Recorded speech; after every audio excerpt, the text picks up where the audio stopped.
Ladies and gentlemen, welcome back to the channel. Bill here. Hope you're having a great day.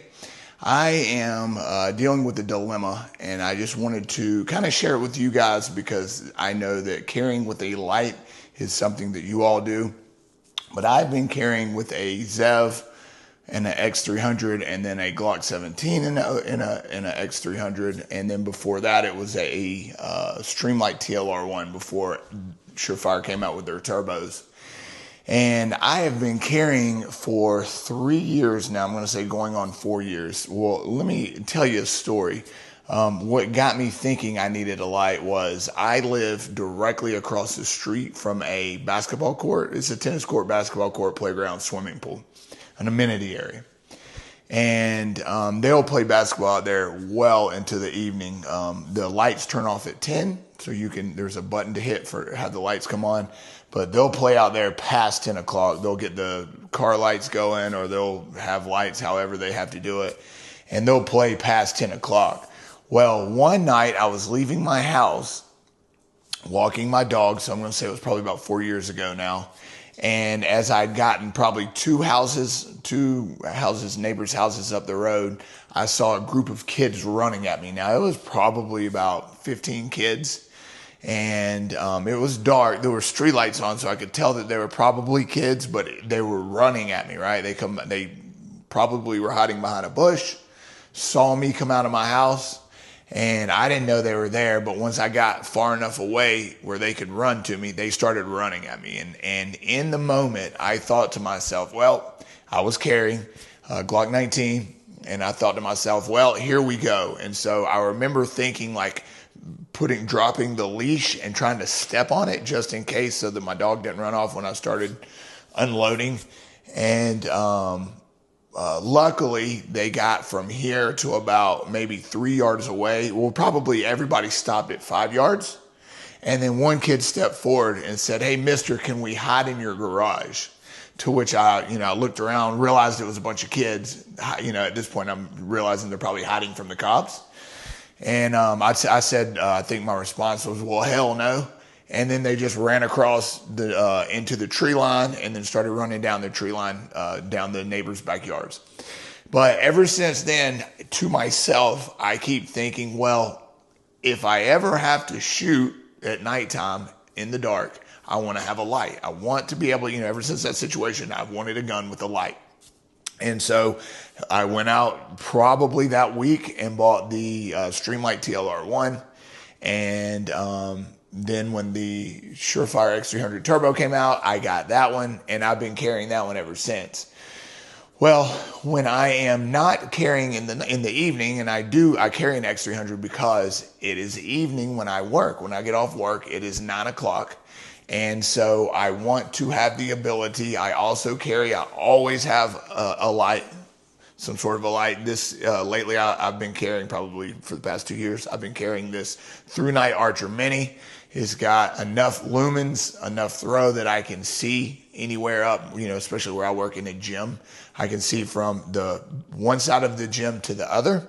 But more importantly, I can see when I'm walking. So if I'm exiting, taking trash out, something like that, I can just hold this. Typically, I'll hold it in my mouth or hold it with a hand and then just kind of aim down and see where I'm going. All right, plenty good enough light for what I need it for. But lately, carrying for the past 3 years with a light, it just gets heavy.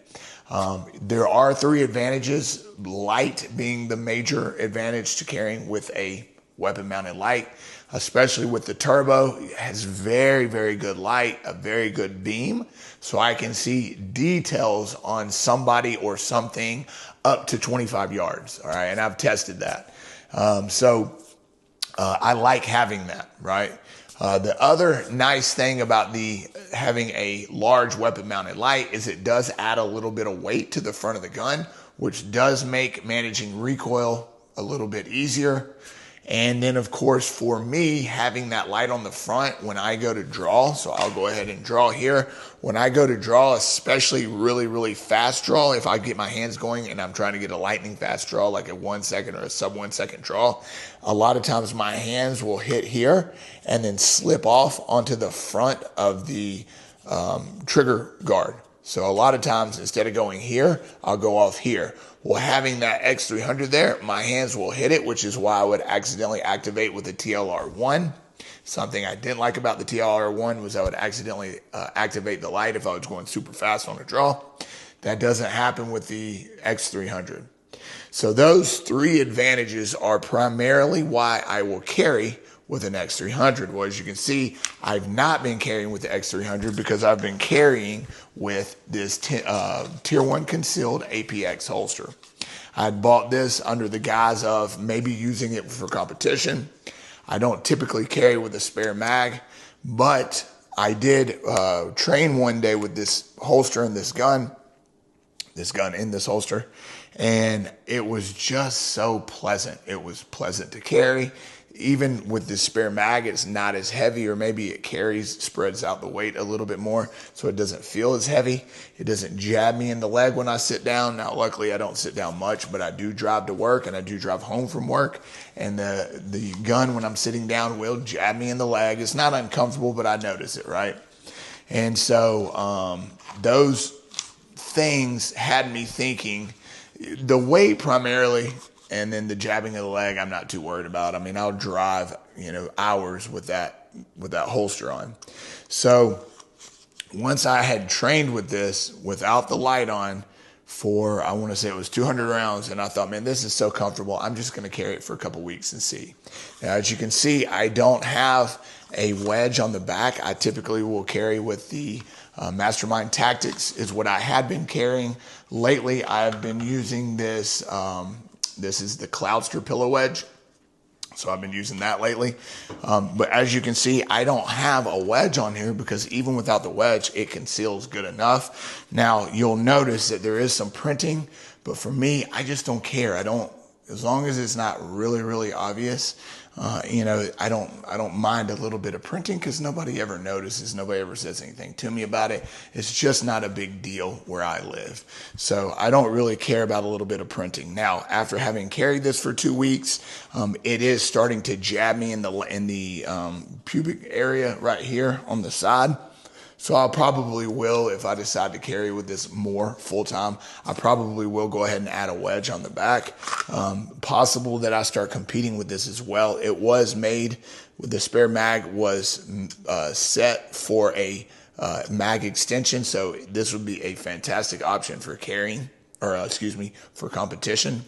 But really, what is keeping me from carrying without a light is that I don't have a gun-only holster. I don't typically carry with a spare mag. That Tier 1 concealed APX holster is really, really comfortable. But again, it's just weight that I don't need. Now, this is a traditional arms gun only, but it's made for a Glock 17. So, as you can see here, the gun does fit, but there's no click retention. Now, it does, it will conceal, it will hold the gun in. I can conceal really well with this holster, but I really want click retention. So as you can see, it'll come out, it'll reholster, but without that click retention, I don't feel comfortable carrying it, okay? And I can adjust this a little bit more. So as you can see, there's just a little bit of printing, but not bad. Again, I don't mind a little bit of printing. It doesn't bother me at all. All right. So that's kind of where I'm at for Monday through Friday, days when I'm working. I'm, again, carrying with the X300. I really, really, really wish I could find a good gun-only holster for the Zev OZ9. I really wish Traditional Arms would just make one. I've sent them three holster requests asking them, please make the OZ9 full-size combat, and to which they come back and say, we don't have the whatever they use for the molds, I think is what they call them. We don't have the molds for the OZ9. It's not a requested enough holster for us to get the molds. So we have no intentions, order the Glock 17, right? That's what they tell me. Well, I've got the Glock 17. It doesn't fit the same. Obviously it does fit, but there's no click retention. And I really want that click retention if I'm going to be carrying, inside the waistband appendix.